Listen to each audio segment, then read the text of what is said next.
وأحسن منك لم تر قط عيني وأجمل منك لم تلد النساء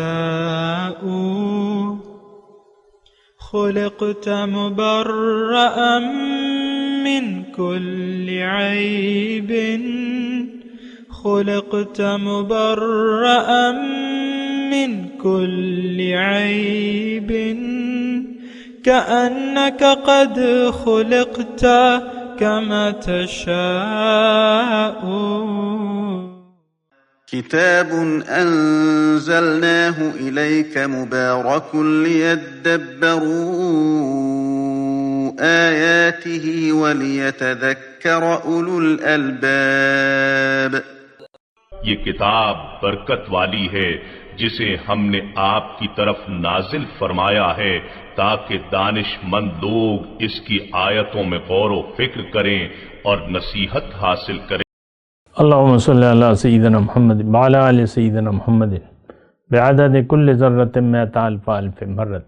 سامعین و ناظرین کرام، السلام علیکم ورحمۃ اللہ وبرکاتہ. سامعین کرام، سورہ نمل درس کا نمبر ہے 1749، آیت 7 سے 14، حصہ دوم.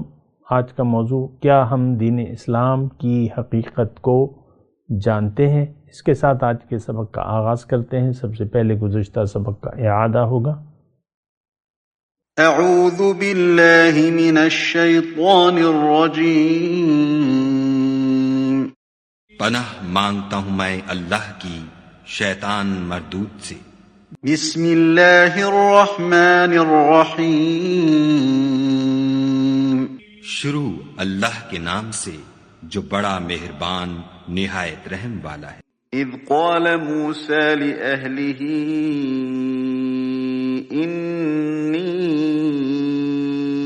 آنست نارا سآتیکم منها بخبر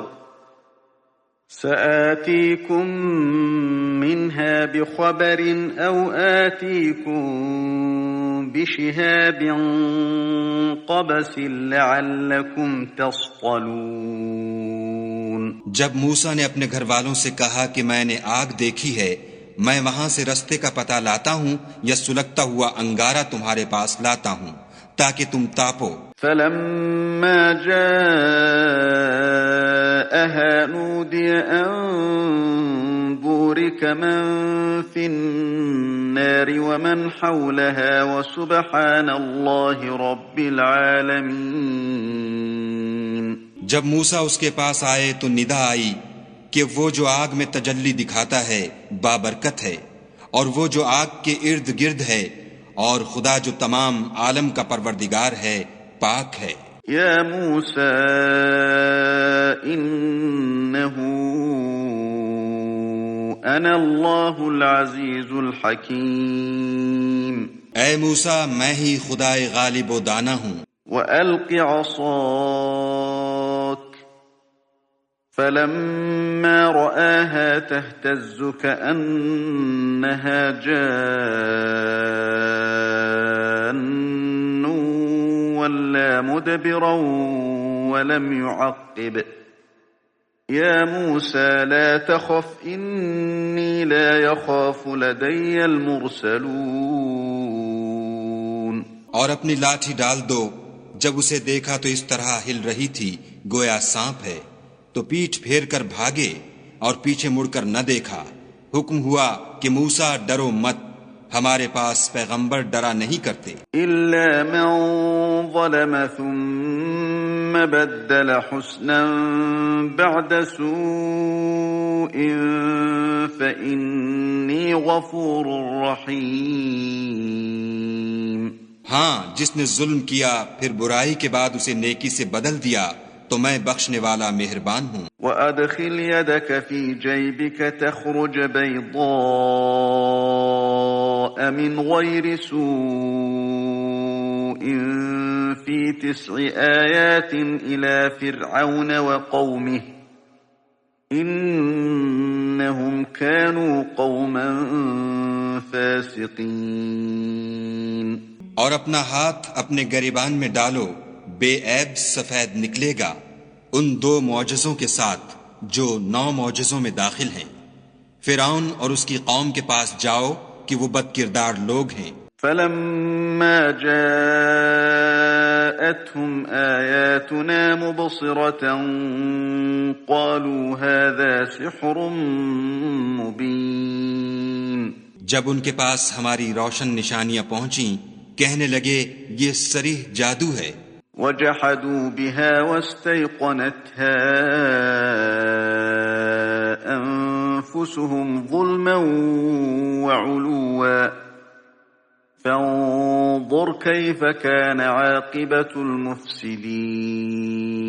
اور بے انصافی اور غرور سے ان سے انکار کیا، لیکن ان کے دل ان کو مان چکے تھے، سو دیکھ لو کہ فساد کرنے والوں کا انجام کیسا ہوا۔ سامعین اکرام، سورہ نحل آیت نمبر 7، لفظی ترجمہ اس قال موسیٰ لأہلہ، جب کہا موسیٰ علیہ السلام نے اپنے گھر والوں کو۔ اللہ، انی آنست نارا، مجھے ایک آگ سی نظر آئی ہے، سآتیکم منہا بخبرن، تو میں ابھی یا تو وہاں سے کوئی خبر لے کے آتا ہوں، او آتیکم بشہاب قبس لعلکم تستلون، یا کوئی انگارہ چن لاتا ہوں تاکہ تم لوگ گرم ہو سکو۔ فلما جاءہا، جب وہ وہاں پہنچے، نودیا ان بورک من فی النار ومن حولہا وسبحان اللہ رب العالمین، جب وہاں پہنچے تو ندا آئی کہ مبارک ہے جو اس آگ میں ہے اور جو اس کے ماحول میں، پاک ہے اللہ تمام جہانوں کا پروردگار۔ یا موسیٰ انہ انا اللہ العزیز الحکیم، اے موسیٰ یہ میں ہوں اللہ زبردست اور دانا۔ وَأَلْقِ عَصَاكَ، اور اپنی لاٹھی ذرا پھینکو۔ فَلَمَّا رَآهَا تَهْتَزُّ كَأَنَّهَا جَانٌّ وَلَّا مُدْبِرًا وَلَمْ يُعَقِّبْ، جو ہی موسیٰ علیہ السلام نے دیکھا، یعنی جب لاٹھی پھینکی تو دیکھا کہ لاٹھی سانپ کی طرح بل کھا رہی ہے، تو پیٹھ پھیر کر بھاگے اور پیچھے مڑ کر بھی نہ دیکھا۔ یا موسیٰ لا تخف انی لا یخاف لدی المرسلون، اے موسیٰ ڈرو نہیں، میرے حضور رسول ڈرا نہیں کرتے۔ الا من ظلم ثم بدل حسنا بعد سوء فانی غفور الرحیم، الا یہ کہ کسی نے قصور کیا ہو، پھر اگر برائی کے بعد اس نے بھلائی سے اپنے فعل کو بدل لیا تو میں معاف کرنے والا مہربان ہوں۔ وَأَدْخِلْ يَدَكَ فِي جَيْبِكَ، اور اپنا ہاتھ اپنے گریبان میں ڈالیں، تخرج بیضاء من غیر سوء، تو وہ چمکتا ہوا نکلے گا بغیر تکلیف کے۔ فی 9 آیات الی فرعون وقومہ انہم کانوا قوما فاسقین، یہ 2 نشانیاں 9 نشانیوں میں سے ہیں، فرعون اور اس کی قوم کی طرف لے جانے کے لیے وہ نافرمان قوم ہیں۔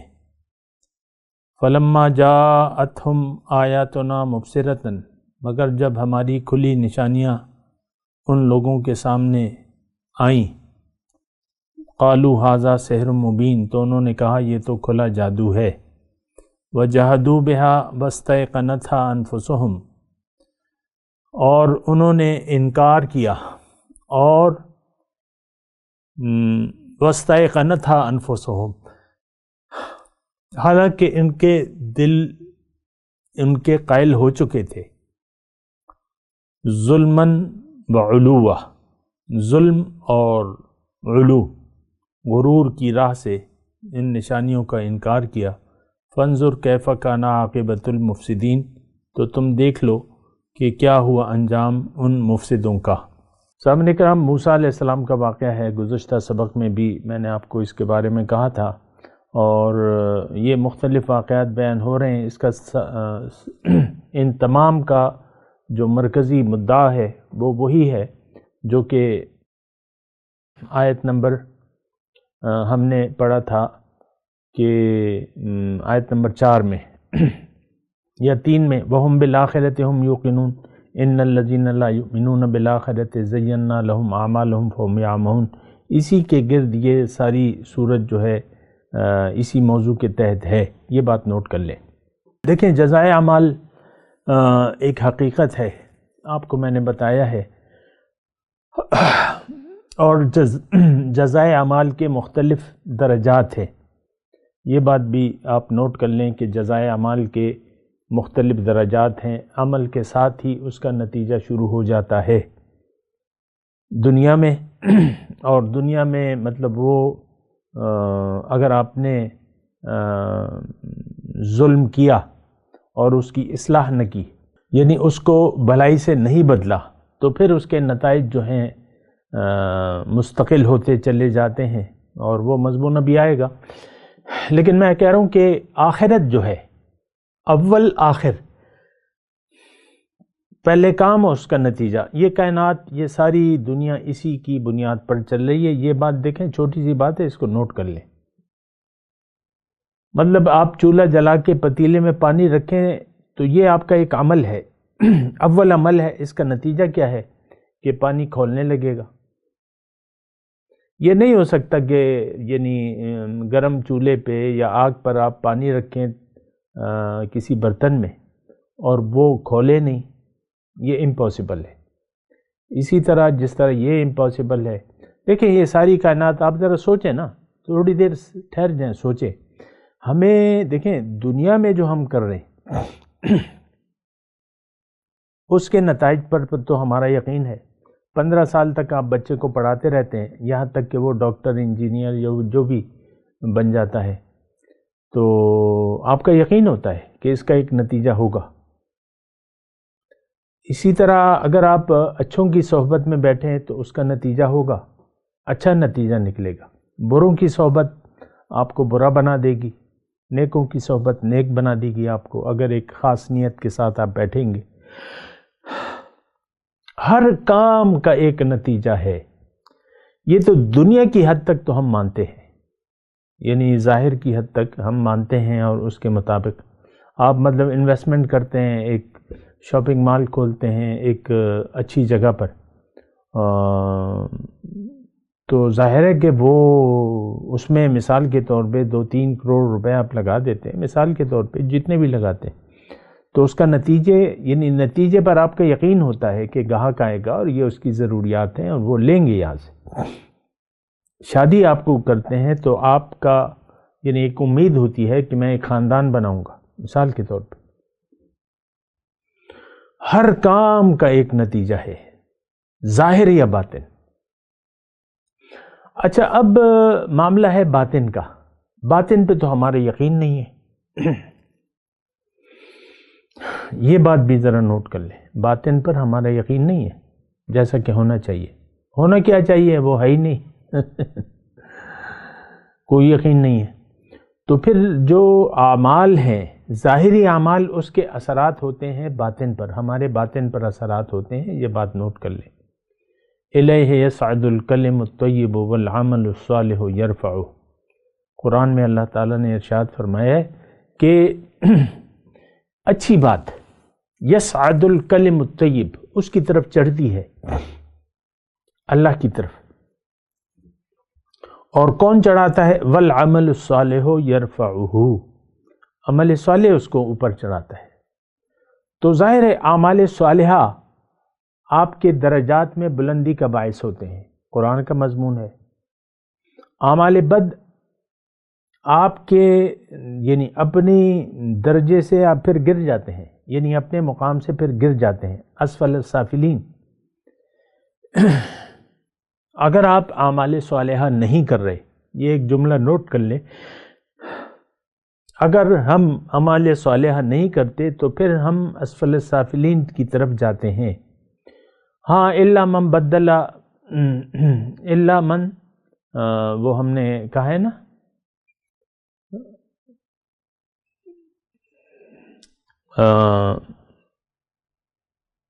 الا من ظلم ثم بدل حسنا بعد سوء فانی غفور رحیم. برا عمل ہو گیا، اس کے بعد آپ نے اس کی توبہ نہ کی، اصلاح نہ کی، تو وہ برا عمل آپ کو نیچے لے جائے گا. اور تو بہرحال جو مختصر جو خلاصہ کلام ہے وہ یہ ہے کہ ہمیں تو باطن پر یقین نہیں ہے اور ہماری تمام زندگی بے احتیاطی پر مشتمل ہے.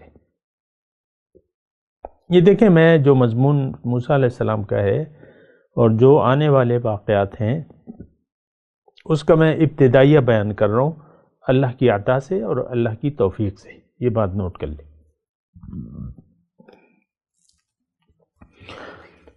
تو باطن پر تو ہمارا یقین نہیں ہے، جیسے کہ اللہ تعالیٰ نے قرآن میں ارشاد فرمایا ہے کہ یعلمون ظاہرا من الحیات الدنیا وہم عن الآخرۃ غافلون، کہ یہ لوگ دنیا کے ظاہر کو تو جانتے ہیں لیکن آخرت یعنی باطن سے یہ لوگ غافل ہیں. تو یہ غفلت تو دیکھیں اس میں تو کوئی دوسری رائے نہیں ہو سکتی. آپ یہ نہیں کہہ سکتے کہ میں آخرت سے غافل نہیں ہوں، یہ قوم نہیں کہہ سکتی.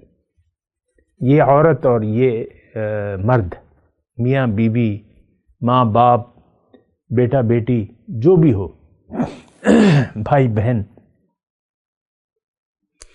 آپ کی جو حیثیت بھی ہے، لیکن آپ یہ نہیں کہہ سکتے کہ میں اپنی آخرت سے غافل نہیں ہوں. یہ سارا فساد تو اسی وجہ سے برپا ہے کہ ہم ظاہر کو تو جانتے ہیں لیکن ہم آخرت سے ہم نے رخ موڑا ہوا ہے، اس پر ہمارا یقین نہیں ہے اور نہیں جانتے، یعنی غافل ہیں. دیکھیں، آخرت کا ایک ہونا نہ ہونا ہے، اس میں تو کوئی شک و شبہ نہیں ہے. اگرچہ ہمیں یقین نہیں ہے آخرت پر، وہ ایک الگ مسئلہ ہے، لیکن ہم غافل ہیں.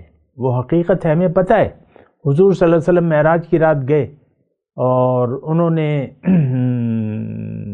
سیر کی، سیر افلاک، براق پہ بیٹھ کے تشریف لے گئے تھے آسمانوں کی سیر کے لیے، سیر افلاک.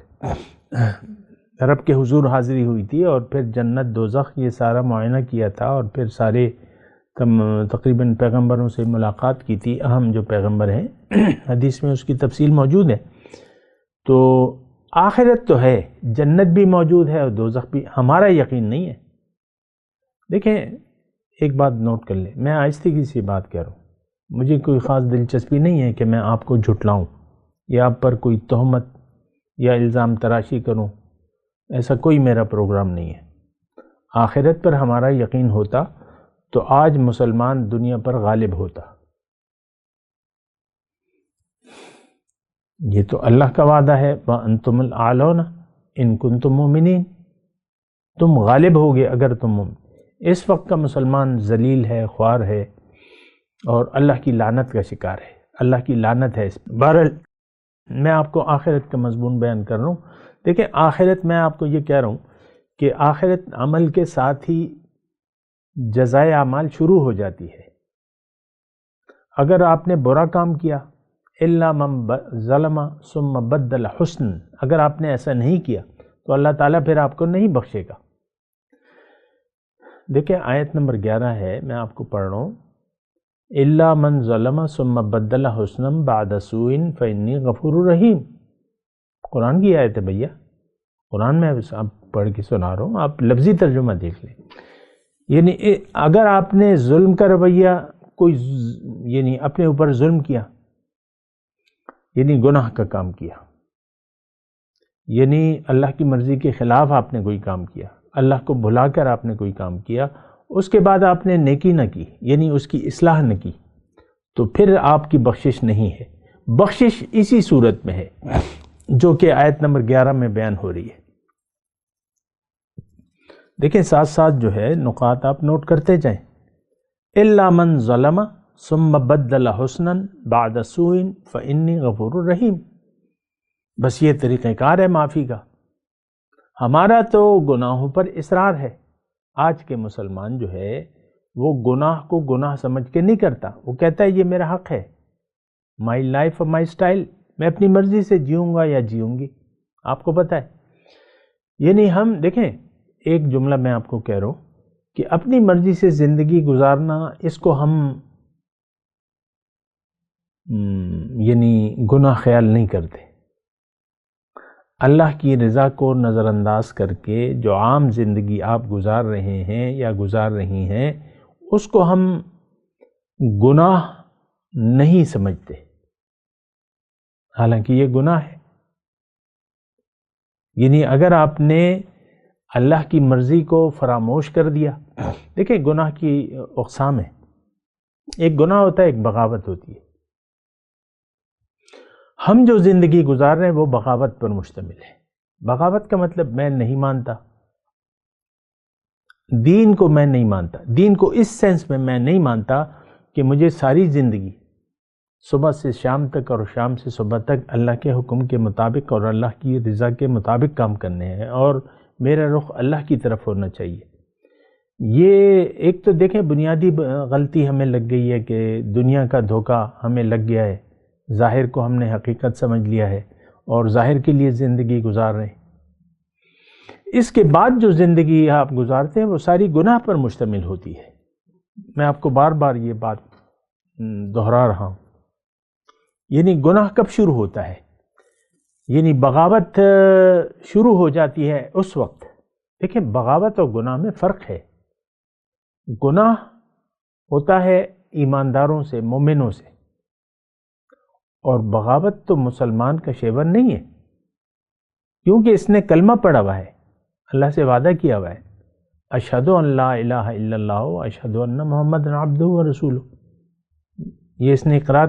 ہمارا تو مسئلہ تو بہت ہی زیادہ بگڑا ہوا ہے کہ ہم دین سے واقف ہی نہیں ہیں، کلمہ طیبہ کا مطلب بھی نہیں جانتے، نہ اس کے تقاضے جانتے ہیں۔ بہرحال وہ تو میں آپ کو کہتا رہتا ہوں، ہماری بات تو بہت زیادہ خراب ہے۔ بہرحال تو میں آپ کو یہ کہہ رہا ہوں کہ بغاوت، ہم جو زندگی گزار رہے ہیں یہ باغیانہ روش ہے، یہ کافرانہ روش ہے، یہ مشرکانہ روش ہے، یہ منافقانہ روش ہے۔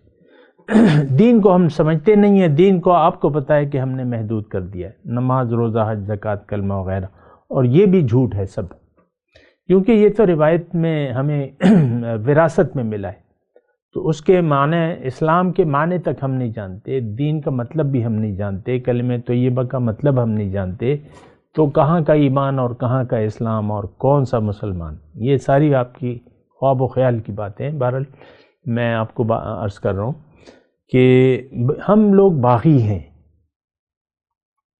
آپ دیکھ لیں گھر میں جو بیٹھی ہوئی ہے نا بیگم صاحبہ اور اس کا میاں، یہ آپس میں تعلق اپنی مرضی سے استوار کر رہے ہیں۔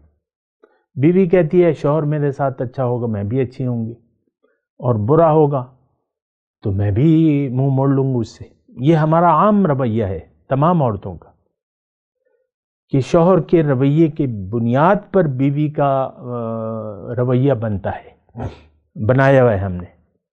شوہر خوش رکھے تو بیوی بھی بس کہتی ہے ہاں ٹھیک ہے، ہنستی کھیلتی ہے۔ نہیں، شوہر کا رویہ بدل جائے تو بیوی کا رویہ اس سے زیادہ پھر ڈیپینڈ ہوتا ہے بیویوں پہ، مختلف اقسام کی بیویاں ہیں تو اس کی میں بات نہیں کرتا، لیکن میں آپ کو کہہ رہا ہوں کہ یہ ہم بیوی ہو یا اس کا میاں ہو یا عام انسان ہو، جو بھی ہو، میں دیکھیں گھر تک محدود نہیں ہوں، میں بات کر رہا ہوں انسان کی۔ تو ہو سکتا ہے غیر شادی شدہ جو لوگ ہیں، کوئی لوگ شادیاں نہیں کرتے لیکن ان کا اپنا رویہ ہوتا ہے، ان کا اپنا مزاج ہوتا ہے، وہ اپنے طور پہ خدا بنائے ہوئے ہوتے ہیں انہوں نے، بڑے آپ کو دیکھیں ایسے لوگ۔ تو دیکھیں جزائے اعمال کی بات ہو رہی ہے، جزائے اعمال۔ اب موسیٰ علیہ السلام فرعون کے پاس دعوت لے کے گئے، اس کا رویہ باغیانہ تھا، اس نے مان کے نہ دیا، وَجَحَدُوا بِهَا وَاسْتَيْقَنَتْهَا أَنفُسُهُمْ، ابھی ہم نے پڑھا ہے نا،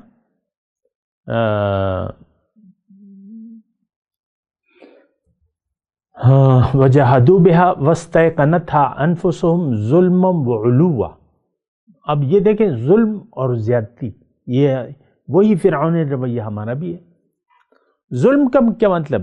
کہ ہم اپنے اوپر ظلم کر رہے ہیں۔ موسیٰ علیہ السلام پہ تو فرعون نے کوئی ظلم نہیں ڈھایا، وہ اس کو کوئی ضرر نہیں پہنچا سکا موسیٰ علیہ السلام کو۔ کوئی ظلم نہیں کیا، لیکن ظلم اس نے اپنے اوپر کیا کہ پیغمبر وقت کی دعوت کو قبول نہیں کیا، اس کی دعوت کو قبول نہیں کیا۔ ہم کیا کر رہے ہیں؟ ہمارا کیا رویہ ہے؟ ہم تو پیغمبر کی دعوت کو سمجھتے تک نہیں ہیں۔ ہماری کہانی تو یہیں ختم ہو جاتی ہے کہ ہم نے پیغمبر کی بات سننے کے لیے بھی تیار نہیں ہے۔ مجھے یقین ہے کہ آج ہمیں نہیں معلوم کہ اصل دعوت پیغمبر کی ہے کیا، قرآن کیوں نازل ہوا ہے، وحی کیوں آئی ہے، پیغمبر ہمیں کس طرف دعوت دیتے ہیں۔ جو بھی ہمارے ذہن میں ہے وہ سرسری ہے، پڑھا پڑھایا ہے، سنا سنایا ہے، بس ختم ہو گئی بات۔ آپ نے نہ اسلام کے مطابق کبھی متعلق کبھی سوچا ہے، نہ آپ سوچنا چاہتے ہیں، کیونکہ دیکھیں آپ نے تو منزل طے کر لی ہے، دنیا۔ یہ بہت خطرناک روش ہے، دنیا دنیا اور دنیا۔ اللہ، تو مسئلہ بہت ہی زیادہ ٹیڑھا ہے۔ بہرحال آپ دیکھ لیں، آپ ہمارا رخ کس طرف ہے، ہم کہاں کھڑے ہیں، ہم کہاں جا رہے ہیں، یہ آپ نے دیکھنا ہوگا۔ بہرحال جزائے اعمال، یہ جو موسیٰ علیہ السلام کا واقعہ ہے، جزائے اعمال کی بنیاد پہ ہے۔ فرعون کے پاس وہ آیا، موسیٰ علیہ السلام تشریف لائے، دعوت دی، انہوں نے یقین کر لیا، دل یہ مانتا تھا کہ یہ اللہ کے پیغمبر ہیں لیکن نہ مانا۔ پھر اس کے بعد جو واقعہ ہے حضرت سلیمان علیہ السلام کا، وہ اس میں پھر آتا ہے، تفصیل ہے اس کی، لیکن وہ ملکہ سبا تھی یمن میں، تو وہ ملکہ تھی، وہاں پہ بادشاہ تھی، لیکن وہ عقل سے کام لیتی تھی۔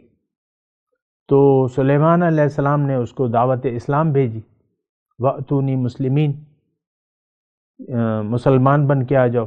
تو تھوڑا سا اس نے دیکھا بھلا اور پھر مسلمان بن کے آ گئی، اور بتوں کی پرستش سے توبہ کر لی اس نے۔ اسلمت مع سلیمان، ابھی آئے گا ان کے۔ اب وہ بھی کافی یعنی فرعون کی طرح وہ بھی ایک بادشاہ تھی، لیکن وہ عقل سے کام لیا اس نے۔ ہم عقل سے کام نہیں لے رہے۔ دعوت دینے والا ہمیں اللہ کی طرف دعوت دے رہا ہے، ہم اس کی طرف رخ ہی نہیں کر رہے، سننے کے لیے بھی تیار نہیں۔ آپ دیکھ لیں، قرآن کو تو ہم نے ترک کر دیا ہے اجتماعی طور پہ۔ قرآن متروک ہے، قرآن آپ کے نہ زندگی میں ہے، نہ کورس میں ہے، نہ قرآن فہمی کی کوئی۔ آپ نے یہ حوالے کر دیا ملاؤں کے، اور ملاؤں جو ہے وہ مدرسوں میں کیا قیل و قال ہے، بس روح تو نہیں ہے، دین کی روح باقی نہیں ہے۔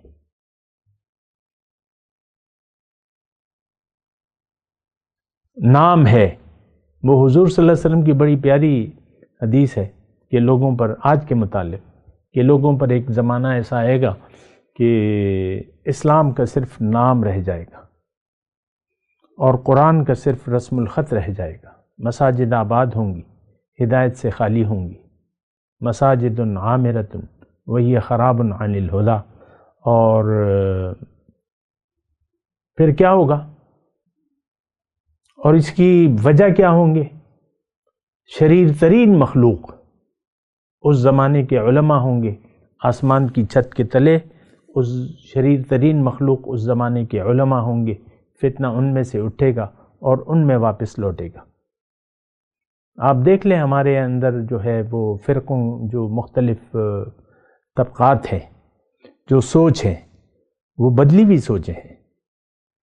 قرآن تو ہمیں کہتا ہے اختلاف اور تفرقہ مت کرو۔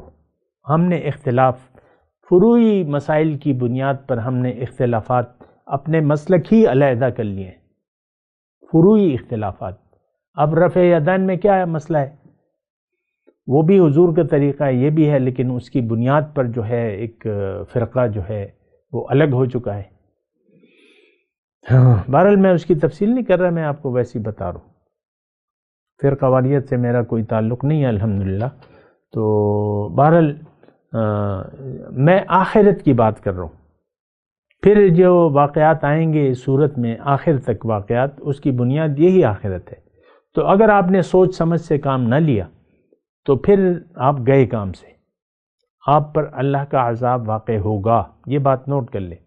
دیکھیں یہاں پہ ہم جو مضمون میں نے بھی پڑھا ہے ترجمہ، کہ وجحدوا بہا واستیقنتھا انفسہم ظلما وعلوا، یہ قوم فرعون کا بھی ہے اور ہمارا بھی ہے۔ جحدو، دیدہ دانستہ انکار۔ میں گواہی دیتا ہوں کہ آپ کو یقین ہے کہ قرآن اللہ کی کتاب ہے اور محمد صلی اللہ علیہ وسلم اللہ کے رسول ہیں۔ میں گواہی دیتا ہوں، میں اس بات کا قائل ہوں کہ آج کا مسلمان قرآن اور سنت کو مانتا ہے، قرآن اور رسول کو مانتا ہے کہ قرآن اللہ کی طرف سے ہے، یعنی دل سے اس کا یقین ہے، لیکن ہم قرآن کو ترک کر چکے ہیں اس سے ہدایت لینے کے لیے۔ پھر رسول کا اسوہ حسنہ ہمارے لیے وہ رول ماڈل نہیں ہے۔ بہت افسوس ہے، بہت افسوس کی بات ہے۔ آپ دیکھ لیں، ہمارے یہ دیکھیں گھر گھر کی کہانی ہے۔ آپ کے لیڈر کون ہیں؟ آج عمران خان ہے، نہ داڑھی نہ مونچھ، صدر عارف علوی نہ داڑھی نہ مونچھ، کمانڈر ان چیف نہ داڑھی نہ مونچھ باجوہ صاحب، چیف جسٹس نہ داڑھی نہ مونچھ۔ یہ کون ہے؟ یہ آپ ہیں۔ اعمالکم غمالکم، حضور نے واضح طور پہ کہا ہے، یہ ان ہستیوں کو الزام نہیں ہے، یہ آپ کو الزام ہے، یہ آپ ہیں۔ دراصل یہ تو نام ہے لیکن یہ آپ ہیں کہ آپ نے اللہ اور اس کے رسول کا راستہ چھوڑ دیا ہے۔ آپ جانتے تک نہیں ہیں۔ مسئلہ تو یہ ہے کہ ہم دین کو جانتے تک نہیں ہیں، دین کی حقیقت سے ہم واقف نہیں ہیں۔ دین کو تو ہم نے محدود کر دیا ہے، نماز روزہ حج زکوٰۃ، بس ختم ہوگی بات۔ اللہ تو بہرحال دیکھ لیں، میں تلاوت کرتا ہوں، میرے ساتھ دہرائیے۔ اعوذ باللہ من الشیطان الرجیم، بسم اللہ الرحمن الرحیم۔ آخری آیت پڑھ رہا ہوں، پھر انشاءاللہ۔ وَجَحَدُوا بِهَا وَاسْتَيْقَنَتْهَا أَنفُسُهُمْ ظُلْمًا وَعُلُوًّا فَانظُرْ كَيْفَ كَانَ عَاقِبَةُ الْمُفْسِدِينَ۔ اب ان آیت کی تلاوت اور ترجمہ۔ اعوذ باللہ من الشیطان الرجیم۔ پناہ مانگتا ہوں میں اللہ کی شیطان مردود سے۔ بسم اللہ الرحمن الرحیم۔ شروع اللہ کے نام سے جو بڑا مہربان نہایت رحم والا ہے۔ اذ قال موسیٰ لأہلہ انی آنست نارا سآتیکم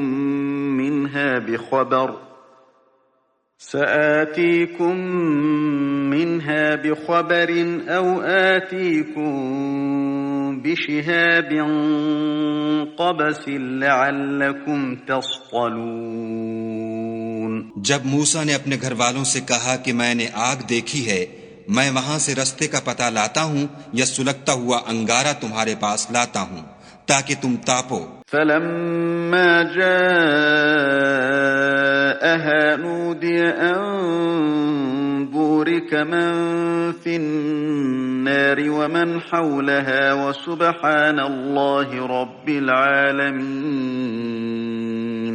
جب موسیٰ اس کے پاس آئے تو ندا آئی کہ وہ جو آگ میں تجلی دکھاتا ہے بابرکت ہے، اور وہ جو آگ کے ارد گرد ہے، اور خدا جو تمام عالم کا پروردگار ہے پاک ہے۔ یا موسیٰ انہو انا اللہ العزیز الحکیم۔ اے موسیٰ میں ہی خدائے غالب و دانا ہوں۔ وَأَلْقِ عَصَاكَ فَلَمَّا رَآهَا تَهْتَزُّ كَأَنَّهَا جَانٌّ وَلَّى مُدْبِرًا وَلَمْ يُعَقِّبْ۔ يَا مُوسَى لَا تَخَفْ إِنِّي لَا يَخَافُ لَدَيَّ الْمُرْسَلُونَ۔ اور اپنی لاٹھی ڈال دو۔ جب اسے دیکھا تو اس طرح ہل رہی تھی گویا سانپ ہے، تو پیٹھ پھیر کر بھاگے اور پیچھے مڑ کر نہ دیکھا۔ حکم ہوا کہ موسیٰ ڈرو مت، ہمارے پاس پیغمبر ڈرا نہیں کرتے، إلا من ظلم ثم بدل حسنا بعد سوء فإني غفور رحيم۔ ہاں جس نے ظلم کیا پھر برائی کے بعد اسے نیکی سے بدل دیا تو میں بخشنے والا مہربان ہوں۔ وأدخل يدك في جيبك تخرج بيضاء من غير سوء في 9 آيات إلى فرعون وقومه إنهم كانوا قوما فاسقين۔ اور اپنا ہاتھ اپنے گریبان میں ڈالو، بے عیب سفید نکلے گا ان 2 معجزوں کے ساتھ جو 9 معجزوں میں داخل ہیں۔ فرعون اور اس کی قوم کے پاس جاؤ کہ وہ بد کردار لوگ ہیں۔ فلما جاءتهم آياتنا مبصرة قالوا هذا سحر مبين۔ جب ان کے پاس ہماری روشن نشانیاں پہنچیں کہنے لگے یہ صریح جادو ہے۔ وجحدوا بها واستيقنتها أنفسهم ظلما وعلوا فانظر كيف كان عاقبة المفسدين۔ اور بے انصافی اور غرور سے ان سے انکار کیا، لیکن ان کے دل ان کو مان چکے تھے، سو دیکھ لو کہ فساد کرنے والوں کا انجام کیسا ہوا۔ اس کے ساتھ ہی آج کے درس کا وقت اختتام کو پہنچا۔ اگلے درس میں انشاءاللہ پھر ملاقات ہوگی۔ وآخر دعوانا ان الحمدللہ رب العالمین، والسلام علیکم ورحمۃ اللہ وبرکاتہ۔ مولایا صلی وسلم دائما ابدا على حبيبك خير الخلق كلهم۔